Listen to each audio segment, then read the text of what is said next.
Abusia Ka W'adwen dwumadi na ye frase no na ya abre fuma ba be pm e wo new plan ha Metro Mass Station ye wo new plan na wo mo e de mo etia bebre no am se no na Metro Mass we kwa he ball ko ne ade enu ti e be pm ha ye ni nuanum bia wo mo free ball ga ball na e be di nkomo na wo mo no wo mba adwuma be di pa kakra wo nkran na ja wo matwa mani di ko krom na de o manya no de ko kogu no ma beto aso ene ade nuanom mo no fo pa adwuma o wo mpa adwuma kwabra ne akoda na eniema so no a wo pesika kakra no de akohwe no WhatsApp adwuma ni ho enti wo be ne de wo nsam ne ya na ahom te areho ye ka poverty rate ya opiem wo no fo Jack Chale amanfo bre nekura no second lady kan me yete se upiem wo ho mo ekwa wo no kura tole bia na premature incubator bi ni ho enti no pepot bi ni ade akwala na tuma so de agu ase se le be akwala no wonko wo we ne 21st century we kwaso wo no afo na ebe piem ha na se ebe di nkoma afa ne ma hodo we kwaso wo man mu na afa ohawo e wo mu krom ni ade o meka me yate na afa ye di nkoma afa na AU day ya for fida holiday enu ti na ti say ade ne mabuni AU mabunu ho nsam no moka said ya mabunu ante afaso ye ha dwene tete ye asemu a ese etumi di ho nkomo pa ye nti ene Ka W'adwen e be di ho nkomo afa keta sha pra kankan dwurim wo tena Adom radio ye di ho asimonten so wo mu adi yesika nyina o mefi aba ene Ghana Standard Authority 1.2 million kwablane ade awie na chechire mu a wo we dey sensitive why sensitive ene honko SIC upie mu a Metro Mass kura ho kura no semguo kwafo di sika wi sika Ghana de bia ne sa politicians so eja wo mo wo tuatuatu adwuma ku ahodo bo chairman hwan foi cash o mo wi wo kurom ha no Jack na akwada ketwa de na waye bone ben wadie na apampansi na pampam enei na nado no wasika ye fo onye o musika na ka be na ye mefu esa wo mo je wan Ghana baby odini tibe to kra ye nsem de ja so Ghana he ya woto aba ya wo hwe kwan se ne to a wotu aketwa kora no a se etumi bua no no so no hoto no na ne ho hale no enso etole bia na ye nsem de ja me ka wo se eye na watwi juada benada ukuada chase the whole week ya wo bo ase dunkwa oni ne potem we de Ka W'adwen e de be free ho de abramo nti mu sha hom na mo ntwan na ye be ba obo ase ene dunkwa oni ne potem nyina da nti eda wo hotel mantwe bi na pese ye beda ho a na wadom ye ne ya ba beda na ye ntua ka o ne ye de aya Ka W'adwen na atumi abo ma Ghana atumi akwala nim fran e wo 0241 233096 0241 233096 Ka W'adwen dwumadi no adwuma ko bi na aso yasene Springboard College Adaroma nkwala be ko school SHS wo be ko bi no be ko be wie no watu school fees no antumi ampaase na osika mu sika so yedi ne yesare betu school fees media ase ba wodi afa mu ko school papa preko na moa Madina Race Junction achiri Glory Filling Station achiri Glory Oil Filling Station na achiri no mo 0249 101012 na fe yakopiem e wo 2C mobile TV phone so ubere TV wo so bala ye Sene uwo TV na uwo fie na ukwa adwuma betimi akọ de ehia so obetwa to phone so baby a wo bia betimi ahwe TV www.2ctv.tv www.2ctv.tv watimi ahwe TV biada ewo eye u phone so na afa upiem ewo University of Education widiba na distance education ube adwuma no wasa akọ school anya degree bi wanya masters bi PhD bi doctor wo so watumi anya bia na ade a betimi akọ university ewo widiba na wase 25 years and above A1 to D7 na watumi akọ gentete na ubetimi afra omo 020 7381668 020 7381668 na afa yakọ JO Mensa so ye na yakọ pa V mixture na aboa ma wawade atumi aso twan Jack wo sisi mu ha no ho etumi muaw e ma katima kapa adwuma untumi nwane ye e me ye sefo na unya V mixture na etumi tutu sisi mi yade na afiri ho a e betumi aboa mu adwuma ahwani oba o de po na edokro ba ma ne magu ba ma ho prekese ya Yusuf V mixture na etumi mu na adwo so a wote ya wom sa na obu sa wote ya wom oba ebi pa na ofa afura na abese a e V mixture friend e was 0242 201 110 0242 201 110 Maria ne say na ye frase na ye ne emaba wa ne mrantie no bi atumi adi nkomo na ye di ye ho enkomo me ne maame emfrase maame ye frase ya frase Pacho me di Zinabo yo Zinabo he fala ofre Pacho me fro bako ene ye ni bako ho nkomo kakra adwuma wo bako Pacho Oh, dear, mentiment, chere. Adwuma ni ho ho. Patra. Adwuma ba na wo ye won kran.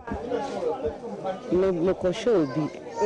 Wo ko show bi wo bako na wo show bi wo ha. Na eno na wo de ye adwuma didi ye mebo a. Patra. Enti unya adwuma a wo be yo. We kura wo yo nti e ma adwuma fofora wo be yo mebo a. Patra. Ene ya for feed a holiday AU day wo mo so wo mo ya ma mabunu. Ene ye mabunu no hu de e kwa meka babunu na nkola nketenkete. E fa say from 13 years to about 18 years. Wo be na suban bi e wo ho ne ade enti yesi ne ye tete nkola yi. Wo wadwen kire wo ho ne sen. Ma dream to say obia hwe nkola ne mpanyini ne banyanyi abinga she aduba batun mutane da yara yanda za a duba su yayi gaba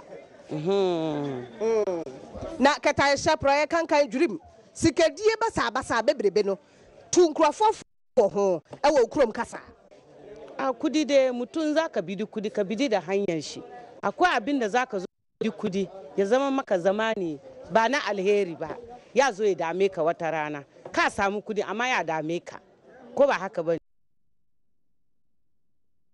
haka amma in zaka bidi ka bidi shi da alheri don gobe in ka da jama'anka amma ka ci yau gobe baka ci ba bai da dadi ka ma me fra say Pacho me de Messi. Messi wo kwahe Pacho me Koboko. adwuma ben na wo ye onkran Pacho me chade wa Eastern region. yo na wo wabesra obi onkran wo Pacho. yo teacher ni ene ye AU day mabunu no na yesi ye dwene wo ho ebibi man nyina wo mo dwene mabunu ho den na beka fa ho Ye me kan fa ho ne say ye nkwada de wo se ehwe wo ye omo ne ye nda achi. Na sisi a wo hwe educational system na last week meeting so ma sesa JHS no to write only 4 subjects. Na say chese 4 no we nya unko school. ayoka Ena sa no so no me hwa free education na odi ba no na e bia omo pese omo yesa na chese bebre na beka fie enti wan hwa anro beso no e be dosu pa ko no say ko ya na e bai because JHS yeah many subjects sisi omo maths, English, science and social studies, then the other ones who kwa SSR na chese wan kwa untimi nya hwe ana ne to so ye boko kwan no na me kira de ho me school be kwa kwan ne pe enfutro be bobes 6 to 8 obetimi atwiro udi wo me bag so na me table so enti me sre abana baba ne say enka boko kwan no mo hwe o mo so mo ye bet dada yina o mo ye so o mo nye ye enti ha onyina wo si oni o ma hata untimi si white wo me kuro so wo ye tuntum kura ba ye broni we broni enti ho de before so be wie kwan na nipa bebre nya TB ni yare bebre me amika na me ride motor go school just some 4 ayibi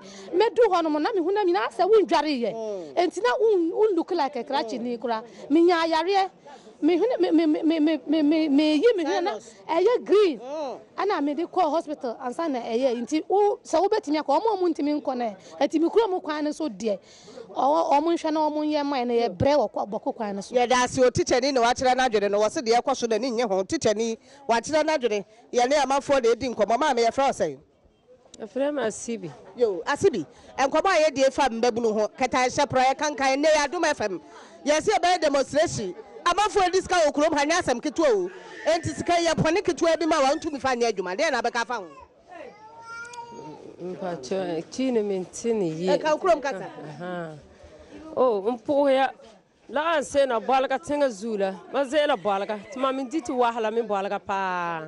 Te ko nabsa me. Te kwa ma hasin sukuti kanye la yo. Te kwa ma na za sukure lenwa era. Tuma mi zela te korme. Te han kwara te tinye dia te kanye dia. Te kwa nabsa mi dunia zu pa. Ma menga se ma pon kare nera. Te tengala zula te kwa ana bala bura ko onkura ka bo songa te nyura. La kwa ana la bura te zin ana po. Te kwa nerba ambasa. Wahala ma te ko nabsa zin ala po. Balga tengala zu. Te kwa bar me ko onkura te kata die kura te kanye di. La kwa wahala bota te ko nabsa zin ala po. Nde be ni witi te zona lor sina ka te be to wanye di bi te kanye di. De te kwa mala sikula me la kwa wahala te kanye yo. Te school fees la yo la tome. Te ne kwa yo te kwa mala lemo zin yire. Ba mi zin yile ba sa'an me. Te ngwangla zula ye lambala. Nko dana balga te ngwangla zu. Metin yele. Woyo wa kana dwene na wote Ghana na nim de ekoso de ne se wokura de nkawasem kura eda ye hu ye wai na wani abiri ya wudi burodo Ya France. Memunatu. Yo, memuna ye di Ghana nkomo mabuni adwuma munya bi a mebayo. Na to le bia na adwuma ne na eni ho ntia ebisi ye moya akwadworo. Moya akwadworo. La we share the most the cat and some gara kunga. Tan kana pieta na men kana pempa da ta ka kulu karnya loran kan ka tan kulu. Ka trevoir ne gwamnati sonte to soema zo. Ka ta kan na badzru wa alaiti. Kanya lor na ma kuna kanya yiko sonte ta palama wuzela. Tun to yi sitem pa da ta soene pa da na soene la ma karnya ta futsina. Nous avons une meilleure communauté. Nous avons une santé. Aïe. Oui, eh, Rade, Cassana, they say, as one capatoa, Nangamere, Gambangere, SMP, Brau Bacabiana, Junim Mabun, Hobacacra, your first say. All friend, Amidu Salifu. You, Amidu.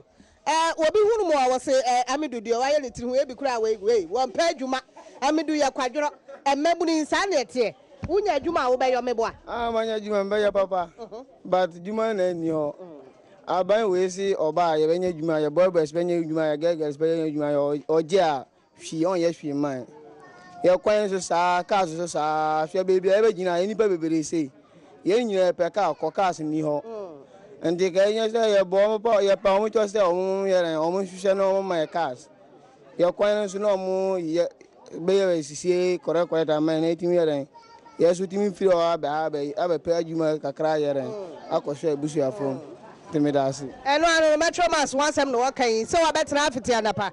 Now, Cosia, you may know in your car, dear, I say, Hadjane, Yampeka, Mamma, may I first say. Me patcho me de Angelina Boatima. You now also Peka off. There be me 2 day here. Get no Hadjane.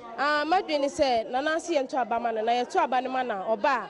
Baba titi nema so ama de bibia ba fam ba say ya tu aba no say no nema no kwa ya tum nso ba na nso betum a omo to nema ne say ni boy de nti ye pa ye sire na pa onhwe hu ye no ye de onye bibi ma ye me so ma dwentire no eno achi kata hye ne proye ya edokoro Ghana enye politicians ne nkwa o institutions is SIC obehwe na Ghana Standard Authority kwabra ne oshinka pick up wa beton no sika de wo $1 no a hye ne 1002 no ye bisara no ofefe ne se wo nya sam papa bianka obeka den afa ho ye sire na say sa nema ni nyina e so onhwe no mo aye ne enso e sa ye peni yie nti na ye to aba ne ma no se ne be ye oba obehwe na bibia to ye nti na hwe na se de ekoso anya bia no ye sire no Ghana omo aye ne enso yakoma nto ye yam ye da se papa ma me a kire na dwen Ghana ho nkomo ene eguso ya ya adwini bra wo fa wabo me din de na otitwi ye fa say Anas Morahim yo Anas ye di Ghana ho nkomo ene Africa Day AU Day na say ade amabunu ne adwendwe wo ho eno achi kata hye proye kankan juru me ya doso wo beti na kwabrane no wo no nko ne na busua Ghana sika no wa refa ne ye hwe wo mo de na abeka fa ho dem wa kan say ai ze na abai ze o he wo mo obi obedi sika bia yankim na nge na me ko say bia kwani ba fatara abai me nya bi me afama pa be so me nya bi ndi so gisa sika na minister so afatara na be so so we ya fama dia one day say one factory na be bo amebo aweboa etikie ma obi ankaye aha ene ye de kawa dwendwumade e de besie ye de brown efi metro mass station ye wo new plan na mom ya metre madwene kakra efi station we ho ya me anim nukurani aba di asemwa ye station ye friend station ye nua no mo no afo mo ye nipa o mo toto aba enti esi e pe baby papa ma o mo hwese de surroundings ne krate a entwa yi enkwa yi anya papa ya sampete dampete bi ne ya gu ha ne ade ye yada